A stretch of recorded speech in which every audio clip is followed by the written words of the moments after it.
السلام عليكم ورحمة الله وبركاته.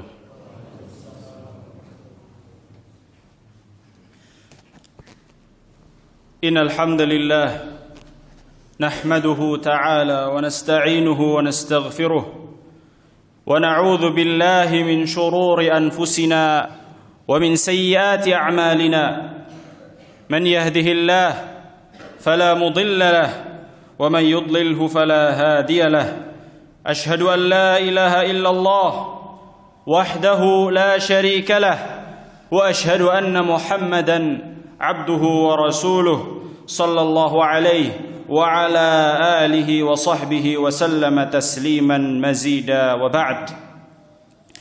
إخواني في الدين معاشر المسلمين, jamaah salat Jumat yang semoga dirahmati oleh Allah Subhanahu wa taala, termasuk perkara yang Allah Subhanahu wa taala banyak perintahkan kepada kita di dalam Al-Qur'an dan diperintahkan oleh Rasulullah sallallahu alaihi wasallam dalam hadis-hadisnya adalah bertakwa kepada Allah Subhanahu wa taala.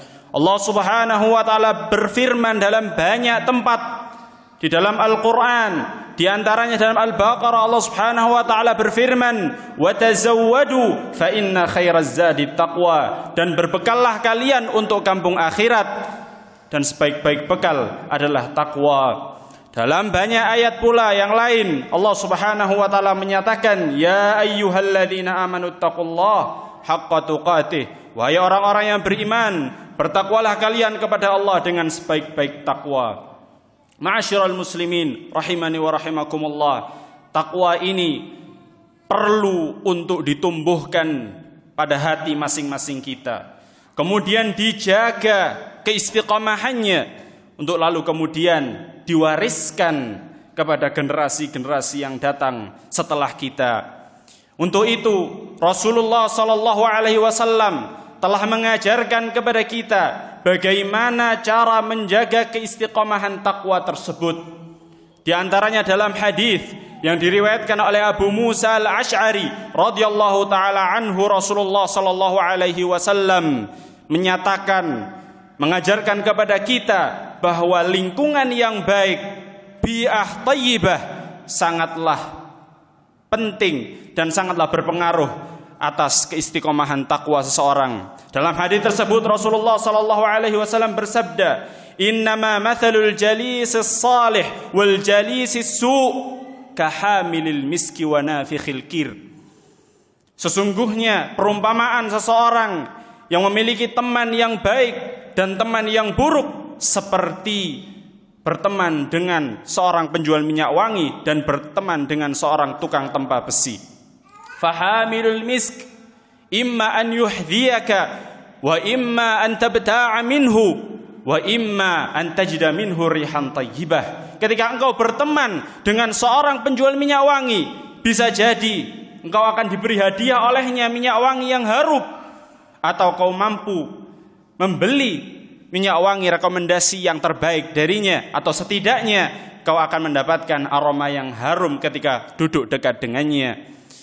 Wa amma nafikhil kir fa imma an yuhriqa thiyabak wa imma an tajida minhu rihan khabithah. Akan tapi jika kau dekat dengan orang yang tukang tempa besi tadi, bisa jadi percikan api saat dia menempa besi itu akan membakar pakaianmu, atau setidaknya kau akan jumpai di dekatnya aroma yang tidak sedap. Di hadis ini Rasulullah SAW memberikan perumpamaan kepada kita, analogi kepada kita, bahwa lingkungan kita hidup sangatlah berpengaruh, sedikit maupun banyak, sadar ataupun kita tidak sadar, dengan keistiqomahan takwa kita kepada Allah Jalla fi'ula. Rasulullah SAW sendiri diutus oleh Allah Subhanahu wa taala kepada seluruh umat manusia. Tujuan utamanya adalah liutammima makarimal akhlaq, untuk memperbaiki akhlak masyarakat sekitar beliau secara khusus maupun seluruh manusia secara umum. Maka Rasulullah sallallahu alaihi wasallam adalah sosok yang paling sempurna untuk kita contoh. Ketika Rasul sallallahu alaihi wasallam diutus kepada bangsa Arab ketika itu, mereka berpecah-pecah, terkotak-kotak, saling bermusuhan, dendam-mendendam. Mereka berpecah-pecah, lemah mereka ditindas oleh dua bangsa digdaya Persia dan Romawi. Dengan datangnya Rasulullah SAW memperbaiki semua itu, mereka bersatu di atas bendera tauhid di bawah bimbingan Rasulullah SAW. Itu diabadikan oleh Allah Subhanahu wa taala dalam Ali Imran 103. Wa'tasimu bihablillahi jami'an wa la tafarraqu wadhkuru ni'matallahi 'alaikum idh kuntum a'daan fa'allafa baina qulubikum fasbahtum bi ni'matihi ikhwan. Berpegang teguhlah kalian dengan tali Allah. I'tasimu bihablillahi jami'an wala tafarraqu, dan jangan kalian berpecah belah. Ingatlah ketika kalian dahulu tercerai-berai, ketika kalian dahulu saling bermusuhan. Allah Subhanahu wa taala lembutkan hati masing-masing kalian sehingga kalian kemudian menjadi bersatu. Ikhwani fiddin, a'azzani wa a'azzakumullah. Maka dari sini ketika kita korelasikan kondisi masyarakat di zaman Rasulullah SAW ketika beliau awal diutus dengan kondisi masyarakat di zaman kita, kurang lebih hampir sama. Ketika kaum muslimin, manusia tidak kenal akan agamanya atau tidak kenal dengan agama Islam yang murni, yang benar itu seperti apa. Degradasi moral generasi muda yang sudah tidak lagi menjadi rahasia di mata kita, di dunia maya maupun di dunia nyata, telah jelas bagi kita rusaknya moral masing-masing mereka. Akhlakul karimah, agama Islam yang benar amat langka dan sukar untuk dijumpai lagi. Demikian itu sudah dijelaskan oleh Rasulullah SAW, sudah disampaikan oleh Rasulullah SAW 14 abad yang lalu. Bada'al Islamu ghariban wa sayaudu ghariban kama bada'. Islam ini dimulai dengan asing, dengan langka, sulit untuk dijumpai, dan akan kembali demikian asing dan sulit untuk dijumpai lagi. Maka kewajiban bagi kita, orang yang masih peduli dengan agamanya, yang masih rindu dengan masjid, yang masih datang ketika salat Jumat, kewajiban bagi kita adalah membentuk lingkungan, membenahi lingkungan tempat kita hidup masing-masing. Contohlah Rasulullah sallallahu alaihi wa ala alihi wasallam. Rasulullah sallallahu alaihi wasallam bersabda, "Man sanna fil Islam sunnatan hasanah falahu asyru amthaliha." Barang siapa yang mencontohkan di dalam agama Islam ini contoh yang baik, sunnatan hasanah, maka baginya pahala 10 kali lipat. Man dalla ala khair falahu ajru fa'ilih. Barang siapa yang menunjukkan pada satu kebaikan, maka dia akan mendapatkan kebaikan berlipat ganda dari orang yang dia tunjuki tadi. Satu orang yang tidak pernah datang salat, Anda ajak untuk salat, maka satu salat itu pun pahalanya akan tersampaikan kepada Anda. Ikhwani fiddin, azani wa azakumullah. Rasulullah sallallahu alaihi wasallam mendidik sahabat, kerukunan mereka, ketentraman lingkungan hidup mereka setidaknya dengan 4 hal.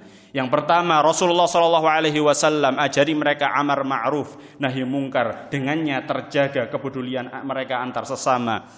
Allah Subhanahu wa taala berfirman dalam Ali Imran, "Kuntum khaira ummatin ukhrijat linnas ta'muruna bil ma'ruf wa tanhauna 'anil munkar." Kalian adalah sebaik-baik manusia karena kalian mengajak kepada perkara yang ma'ruf dan melarang dari perkara yang mungkar. Kemudian yang kedua, Rasulullah sallallahu alaihi wasallam ajarkan mereka untuk saling mencintai karena Allah dengan syariat menyebarkan salam.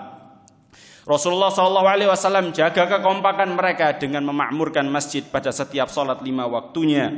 Rasulullah sallallahu alaihi wasallam jaga persatuan hati mereka dengan rapat dan lurusnya shaf. Setiap kali sebelum salat Rasulullah sallallahu alaihi wasallam selalu ingatkan, la tusawwunna sufufakum aw la yukhallifannallahu baina qulubikum. Rapatkan barisan shaf kalian atau Allah Subhanahu wa taala akan cerai-beraikan hati-hati kalian. Ikhwani fiddin, azani wa azakumullah.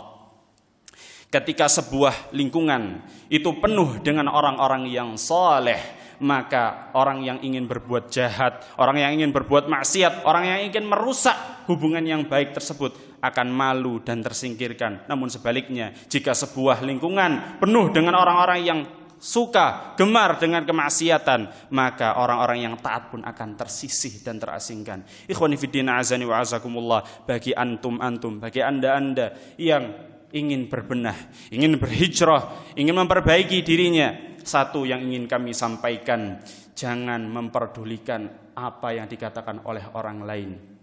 Karena tujuan kita berbenah, tujuan kita memperbaiki diri dan lingkungan sekitar kita bukanlah ridha manusia. Akan tapi ridha Allah Subhanahu wa taala. Al-Imam Asy-Syafi'i rahimahullahu taala pernah menyatakan, ridhan nas ghayatun la tudrak fa'alaika bil amri alladhi yuslihuka falzimhu. Ridha manusia itu mustahil untuk digapai. Fa'alaika ridhan nas ghayatun la tudrak fa'alaika bil amri alladhi yuslihuka falzimhu. Akan tapi fokuslah dengan apa yang membenahi dirimu. Wada' ma siwahu fala tu'anih. Tinggalkanlah yang selainnya dan jangan kau tersibukkan dengan hal-hal tersebut. Fa irda'ul khalqi la maqdurun wala ma'mur. Karena sesungguhnya keridhaan makhluk seluruhnya itu tidak akan mampu kau gapai dan tidak diperintah oleh Allah Subhanahu wa taala.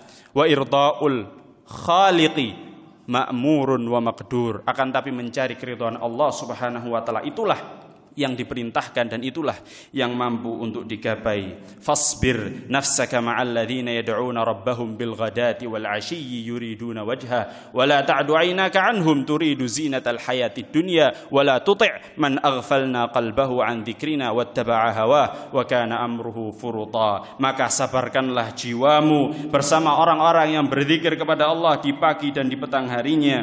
Mereka berharap wajah Allah. Jangan kalian palengkan wajahmu dari mereka hanya karena sepeser dari dunia ini. Wala tuti', dan jangan kalian taati orang-orang yang kami lalaikan dari mengingat kami sehingga mereka mengikuti hawa nafsunya. Sungguh perkara mereka itu sungguh telah melampaui batas. Aqulu ma sami'tum wastaghfirullah innahu huwal ghafurur rahim.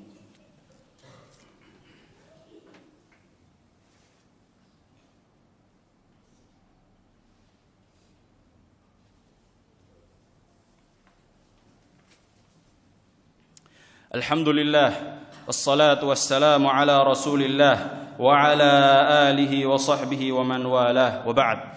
Ikhwani fiddin, a'azzani wa a'azzakumullah. Setelah kita mempelajari apa saja yang akan menjaga keistiqomahan takwa pada seseorang, perlu untuk kita ketahui pula faktor-faktor yang akan merusaknya.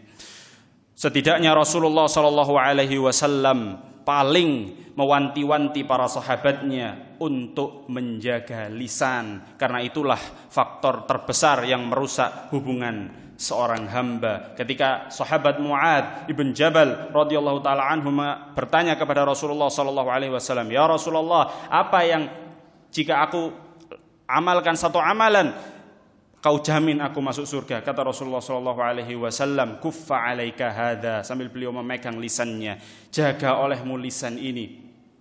Oleh sebab itu saya rangkum setidaknya ada 4 perkara lisan yang itu mudah dan sering kita jumpai di sekitar kita, yang ancamannya sangat keras dalam agama Islam. Yang pertama, ikhwani fiddin azani wa azakumullah, adalah lisan yang gemar namimah, yang suka mengadu domba. Suatu hari Rasulullah SAW, sebagaimana diceritakan oleh Ibnu Abbas radhiyallahu taala anhu, melewati 2 kuburan. Rasulullah SAW mengatakan, innahuma la yu'adzaban wa ma yu'adzabani bikabirin amma ahaduhuma fala yastatiru minal baul wa ammal akhar fayamshi bin namimah.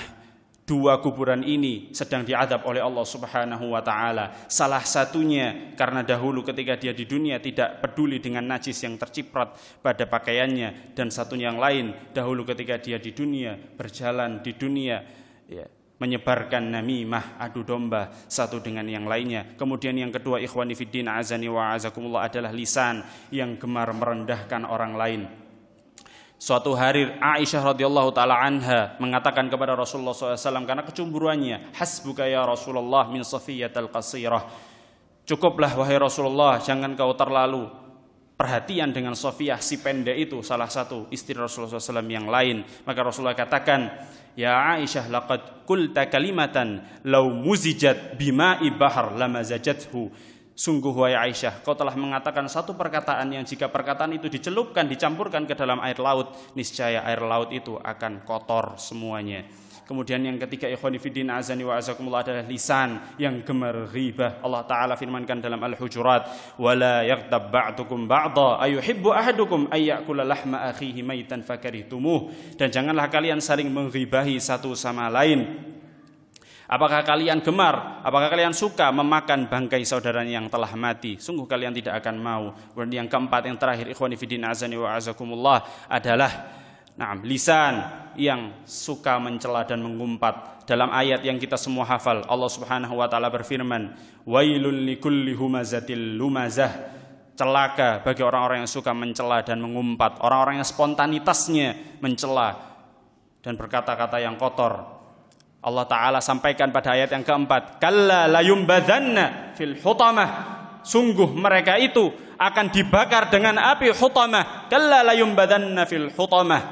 Wa ma adraka mal hutamah. Dan apakah kalian tahu apa itu neraka hutamah? Apa itu api hutamah? Narullahil muqadah, api yang Allah Subhanahu wa taala nyalakan, allati tattali'u 'alal afidah, yang akan membakar sampai ke ulu hati. Innaha 'alaihim muqsadah, api itu dikunci di dada-dada mereka. Fi 'amadin mumaddadah, sedang mereka diikat di tiang-tiang yang panjang. Wal iyadu billah. Ya ibadallah, Allahumma ighfir lil muslimina wal muslimat wal mu'minina wal mu'minat al ahya'i minhum wal amwat. Allahumma innaka afuwun tuhibbul afwa fa'fu anna. Allahumma innaka afuwun tuhibbul afwa fa'fu anna. Ya hayyu ya qayyum bi rahmatika nastaghith. Aslih lana sya'nana kullahu wa la takilna ila anfusina tarfata 'ain. Allahumma la tada' lana dhanban illa ghafartah wa la maridan illa shafaitah wa la mayyitan illa rahimtah wa la hajatan min hawaijid dunya hiya laka ridha wa lana fiha salah illa qadaitaha ya arhamar rahimin. Subhana rabbika rabbil izzati amma yasifun wa salamun 'alal mursalin walhamdulillahi rabbil alamin. أقيم الصلاة.